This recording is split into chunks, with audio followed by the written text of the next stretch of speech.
This one's supposed to work well because it's got this baffle, which is supposed to keep the squirrels from just coming straight down and getting to the seeds. And more importantly, there's no way for them to rip this off.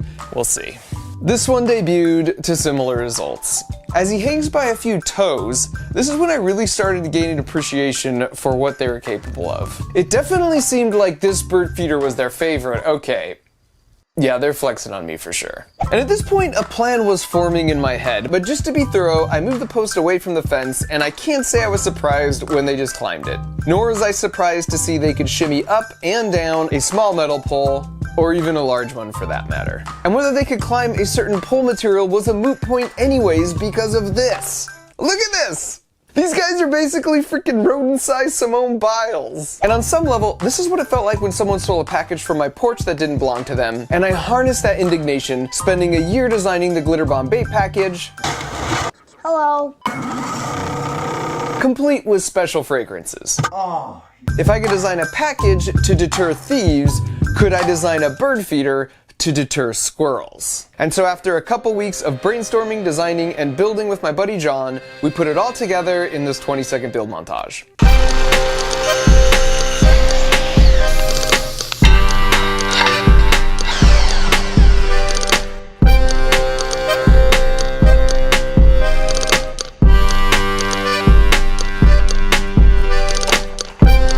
Here are the basic elements. For starters, here's where I've placed their favorite bird feeder, at the end of the course. And to sweeten the deal, right below that, there's a trap door. And if they step here, it releases a butt ton of walnuts and unfurls some celebratory banners. Why walnuts? I'm glad you asked. I'm using walnuts because over the course of a week, I put out a buffet of 7 different nuts and seeds. And all 4 times I repeated the experiment, walnuts were always the one they ate first. What's great about placing this here is it levels the playing field, as the birds can fly up and get as much food as they want anytime they need it. The squirrels, however, will have to work for it, because the only way to make it to this platform is if they work their way through my 8-part Ninja Warrior obstacle course, which all starts right here. This is the only platform on the course that has a pole that isn't covered in slippery stuff, which means this is where they have to climb up to enter the course. If they try and get up any other way, they can't keep a good grip, and they just slide back down. So the first challenge is the bridge of instability. Now this may look easy, but the trick is it attaches at a single point on each end. And from a physics standpoint, that makes it no different than trying to crawl across a tightrope. It's the same deceptive principle with that one carnival game that's so impossible. I broke it down in another video where I used physics to show which carnival games were basically scams and the science on how to beat them. Next up, the maze of 1,000 corridors. This one's a bit more cerebral, but if they make it through that, it will bring them to the pitchfork tumblers, which are inspired by the show Wipeout. But unlike Wipeout, I should point out that all these contraptions are squirrel friendly, and even with a little back force, they will break away and stop spinning. Now if they can make it past the pitchfork tumblers of treachery, they come to one of my personal favorites, the home wrecker.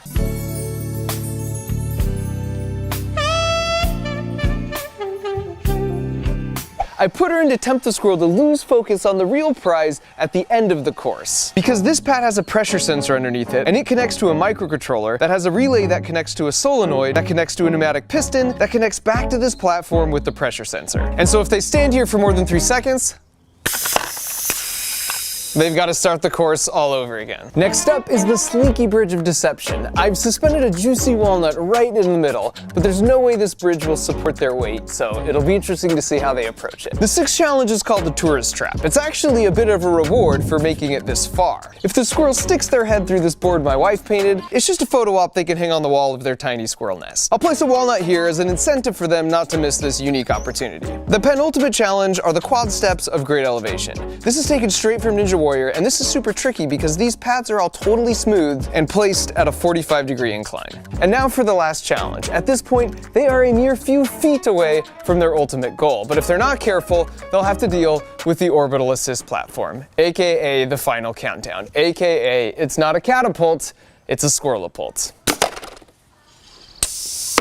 Which means they now have to go back and start all the way over from the beginning. Now, if they want to avoid that fate, they just need to stand on this pad for less than 3 seconds. But once again, I've placed a diversion here. This one projects an optical illusion of anything you place in the bottom of this dish. It's actually super trippy and looks even more impressive in real life because the projected image is 3D. They're like $9 on Amazon, and I put a link that explains the juicy physics of how they work in the video description. Now, with regards to squirrel safety, I know I seem to have this reputation of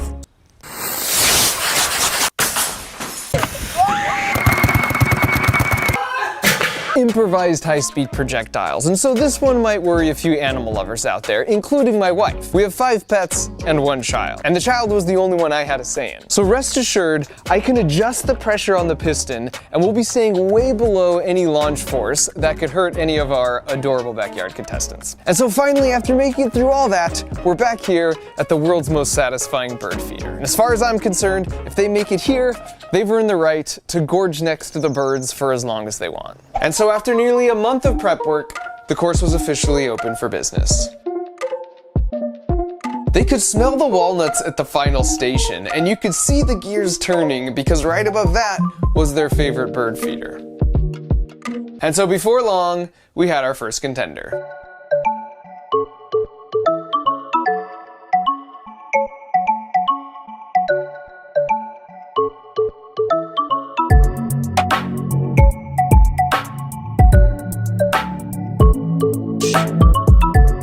Didn't exactly go as planned, so Rick decides to regroup. Speaking of which, that's Rick. There are a total of 4 competitors that will be attempting the course. First up is Rick, and he weighs 500 grams. I know this because he's actually standing on a custom-made scale. Rick is very clever, as you'll see here in a minute, but he also gets spooked easily. Next up is Marty. He's basically indistinguishable from Rick. Rick and Marty are inseparable and pretty much spend all their time together as a pair. Our third contender is Frank, also coming in around 500 grams. He's very gutsy. He's also kind of dumb. Finally, we've got my personal favorite, Fat Gus. He's just really charming and will strike a pose if he sees a camera. He also really likes to eat, and he tips the scales at an impressive 800 grams. While most of the squirrels are kind of particular before making a selection and then gracefully leaping away, Fat Gus just goes for it, hands free.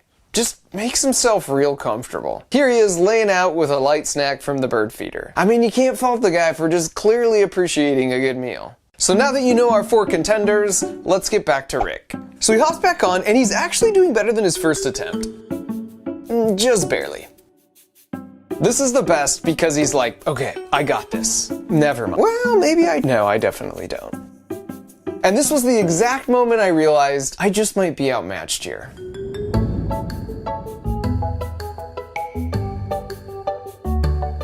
Marty was watching Rick, and after a quick dip of his toes in the water, adopts his strategy right out of the gate. Oof, so close. But an excellent recovery. And Fat Gus, perhaps predictably, comes up a little short. Which brings us to the Maze of 1,000 Corridors, which, to be honest, they mastered this one pretty quickly. Here's a solid run from Fat Gus. And now for the pitchfork tumblers of treachery. Marty was like, yeah, that's a hard pass. Fat Gus is just like, abort! Frank is just like, nope. Then he's like, wait a second.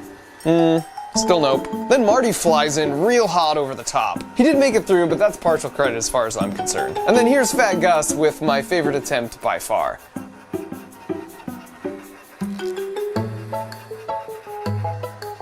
And then Frank shows no fear, which helps him pull off this near-flawless run. And finally, Smart Rick surgically weaves his way through, essentially untouched. And I should mention, the squirrels were most active from 6 to 10 a.m., so every morning I've been getting up before the sunrise to start filming from in my house like one of those camouflage nature photographers, only like a suburbanized version. I've also had a handful of streaming cameras rolling 24/7, which has allowed me to make such discoveries as, we have the world's worst guard dog.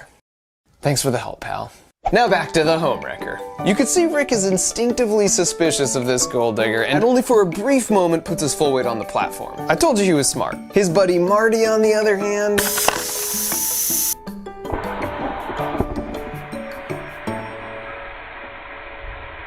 she is a cruel mistress. And because I know my wife is going to ask me, no, this will not hurt the squirrel for 2 reasons. Number 1, they are amazing like cats and always land on their feet. And 2, they themselves were jumping from this height all the time, and in some cases, much higher. In fact, squirrels are one of the few mammals that can survive a fall from any height because they make their terminal velocity so low. You can see it right here. They make their body as flat as possible, then put their tail back to increase drag. They basically become their own parachute. And then right before they land, they pull in and fully extend their arms and legs to act as shock-absorbing landing gear. This is so cool. Now back to the course where even Smart Rick eventually lets his guard down, which is exactly when she strikes. But just like all the other obstacles so far, after a day or two they'd mastered it. In this case, even disregarding her offering of a fresh walnut. Now on to the Slinky Bridge of Deception, and this was the sleeper obstacle in my book. That is not a large gap, which they can easily jump, but having the Slinky there just threw them off somehow. You can see how much Frank is struggling here, and he's the brave one. And Rick only jumps when Marty shows up for emotional support. But like all the obstacles so far, after a day or two they'd mastered it. Now on to our third to last obstacle, the tourist trap. And this one was just a freaking delight. A little peanut butter really did the trick here.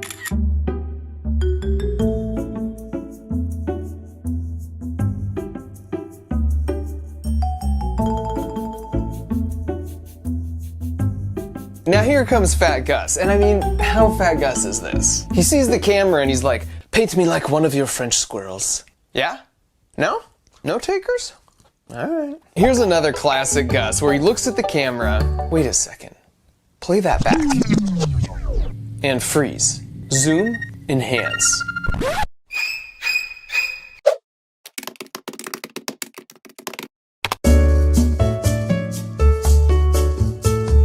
Well, turns out Fat Gus is not a dude. And he's pregnant. Which meant I was suddenly feeling real uncomfortable about all those weight comments. So after a bit of a pivot to smooth things over, we soldiered on to the quad steps of great elevation.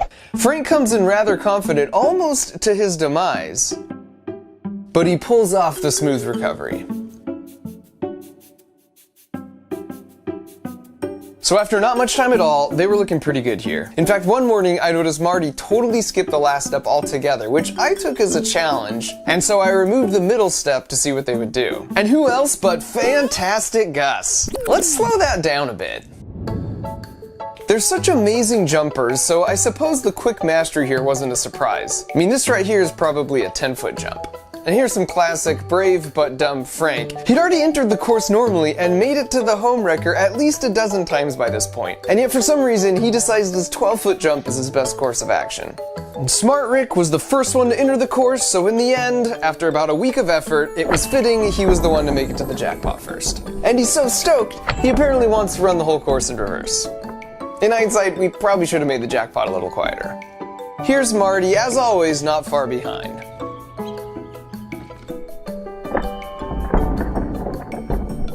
He's also a bit flighty, as you know, which worked against him here because down below Fantastic Gus, ever the opportunist, comes through with a real stroke of brilliance.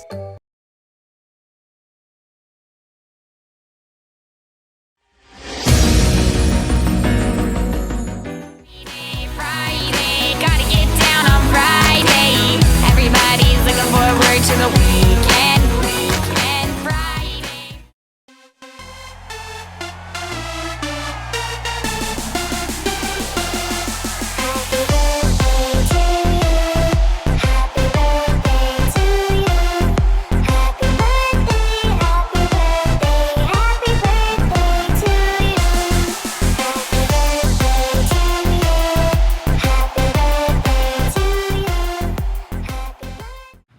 Are you interested in learning how to fold a paper crane?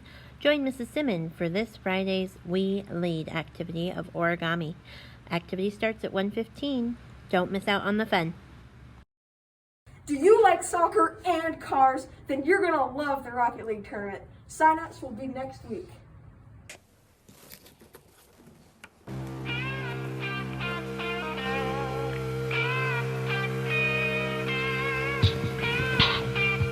Alright, I got something for y'all today. This one goes out to all the awesome girls out there. And there's a long history of awesome girls.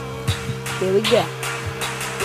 I'm talking Susan B. Anthony, Gwendolyn Brooks, Poetry, Anne Frank, Frida Kahlo, Ruby Bridges, Jackie O, Juliet, Gordon Lowe, Harriet, Peaches Stowe, Sally Ride went to space, Mary Bowser was a free slave, Maya Lynn, Tina Fey, Mother Teresa, Dorothy Day, Rachel Carson, Julia Child, Serena Williams, Casper Cloud, Nellie Bly, Jane Goodall, Rosa Parks, stood for all, Helen Keller, Marla too, and to watch Maya Angelou, Eleanor Roosevelt leading in the White House, Beverly Cleary, riding Ralph S. Mouse, Sandra Day O'Connor, referred to as Your Honor, Lady Bird Johnson, to Ruth Muscat Bronson, Rosalind Franklin, Harriet Tubman, Elizabeth Shirley Flynn, come on Stacey Allison, Amelia Earhart, fly around the world, talking awesome girls, I'm talking awesome girls.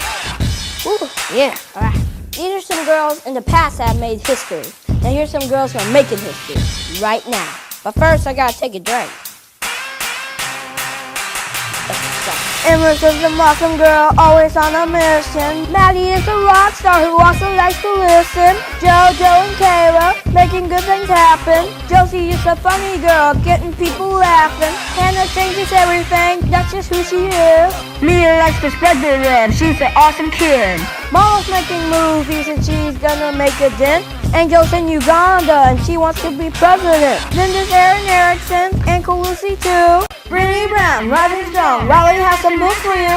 Olivia and Haley, spreading hope and helping out. Celeste Kid, Governor, doing good without a doubt. Brennan is a brave mom, Haley got them pancakes on. Gotta give Viv a hand, helping people make a stand. Too many awesome girls, more than people think. I'm running out of air and I gotta get a drink. Whew. I'm so thirsty. Oh, I forgot one, my sister. I've been naming lots of awesome girls. She'll understand. Too many awesome girls to name. Okay, Pete, out.